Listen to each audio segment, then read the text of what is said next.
Good morning, friends. Welcome to Take Two for this Monday, the 19th of August, 2019. I'm Jeannie. I'm so glad you decided to come along for the ride this morning. Well, did you have a great weekend? I know I did. It was very busy, very full, and now it's time to get busy with another work week. Well, in recent times, I was asked by a friend if I would go pick up some fast food for her. She said, it's very simple. You just pull into this fast food place, and it was one of those kinds of places you pull into a little stall, you press the little squawk box, you talk to the person taking the order, and then a car hop actually comes out and delivers your food to you.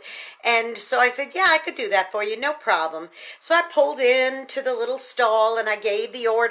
Well, first I pressed the button and a voice came over and said, welcome me to the restaurant, and then said, will you be paying by cash or card today? And I thought, I never heard that asked of me at a drive-thru or anything like this before. So I said, well, I was planning on using my debit card, and I had my wallet. I opened up my wallet and I pulled out my debit card, and I was all set to put it in the machine and do that. And she said, I'm sorry, our equipment is not functioning. The whole system is down. It'll be 2 or 3 hours before we get it fixed. And I thought, wow. She said, you can pay by cash. So I thought, okay, well, old-fashioned way. I pulled out some money and I ended up paying cash. I don't carry a lot of cash these days. So fortunately, I had the $6 or $7, whatever it was, to pay for the bill. But my point being this, I thought to myself, my gosh, technology, we rely on it so much that when something like that happens, where the whole system goes down and you can't use something as simple as your debit card, what ends up happening is that the world is thrown into chaos. And let me tell you, the rest of my little experience there, I actually sat there and waited a very long time for this order to come. Now, normally in a place like this, within 3 or 4 minutes, you usually have your order. Well, it was a good 10 or 15 minutes before finally, the gal came over with the order and handed it to me. But let me tell you, 2 other car hops came towards me and said, did you order this, or did you order this, or did you have a shake, or did you do that? And I said, no, I didn't order that. And they're like kind of looking around like, maybe it's this car. And I thought, my gosh, this is how much we rely on this modern technology, that if something as simple as that goes down, you are up the creek.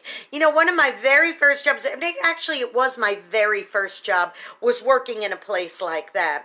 And when I was a teenager, growing up in Staten Island, it was A&W root beer. And it was one of those places where you pulled in and the car hops would take your order. But it was funny because they'd come over with a little pad and a pencil. And you'd say, okay, I'll have a burger and all that. And they would write it down. Then they carried it to the kitchen and they put it up. And I actually worked in the kitchen. I wasn't a car hop. And they were on roller skates. And they would hand it to you in the kitchen. And you'd do that. And then you take the slip and you'd put it with the order, and they'd carry it out on real plates with real forks and knives and real glass mugs with the root beer and all that kind of stuff. Boy, we've come a long way. Now everything is all electronically done, and not only that, but it's all in throwaway packaging so that you could just get done, throw it in the garbage can, and drive away. No trays anymore, none of that kind of stuff. Those times were simpler, yes, but of course it was a whole lot more work, and of course today it's far more sanitary not having to do it that way. But I started to think about all the ways that I am so dependent upon modern technology.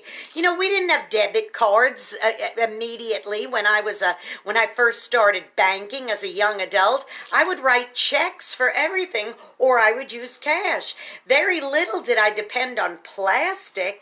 A lot of people get themselves in trouble with this stuff too, don't get me wrong, but it is so much easier. And now there's even ways that you could just take your mobile device, boom, scan, do this and that, and you never even have to worry about paper.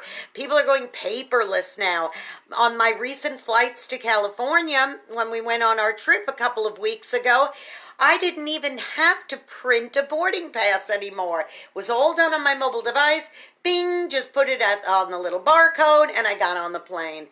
Wow, that is amazing. But I can easily get too dependent on modern technology. So suddenly when it's snatched away from you, that's when you realize how very dependent you are on it. Now, my question to you today, boys and girls, is, are you so dependent on something or some way or someone that if suddenly it got snatched away from you, you would be lost and you'd be in just a world of chaos? Start examining your life and start thinking, my goodness, am I so dependent on this, that, and the other that if suddenly I was without it, what would I do? Because, sometimes when things happen like a big storm and your electricity's knocked out, or something happens where your car breaks down and you suddenly have to take the bus or the train, your whole world could collapse on you. Learn to be independent and not so dependent upon things or people. Now, I'm not saying to be totally a lone ranger and say, I don't need anybody, I don't need anything. I'm not saying that. Bring some balance, boys and girls. But always, always be ready that something might just be taken away from you, and you're prepared to say, I could still press on, even if the card machine didn't work at the drive-thru. Now, go be a blessing to somebody today, okay? You might end up being the only one who is. And if you know somebody who's just too darn dependent on somebody, something, or someone, okay, you go be an encouragement to them and help bring some balance into their lives, okay? Hey, don't forget to subscribe to my YouTube channel. I could always use some new subscribers. So go to JEANNE SIGLER and hit that subscribe button. Hit that notification bell. Hit that little like button, okay? So that I know that you're tuning in and enjoying these Take Twos. Have a great week, everybody. I hope it's super duper blessed. And I love you all very much. I'll see you for Terrific Tuesday. Bye-bye.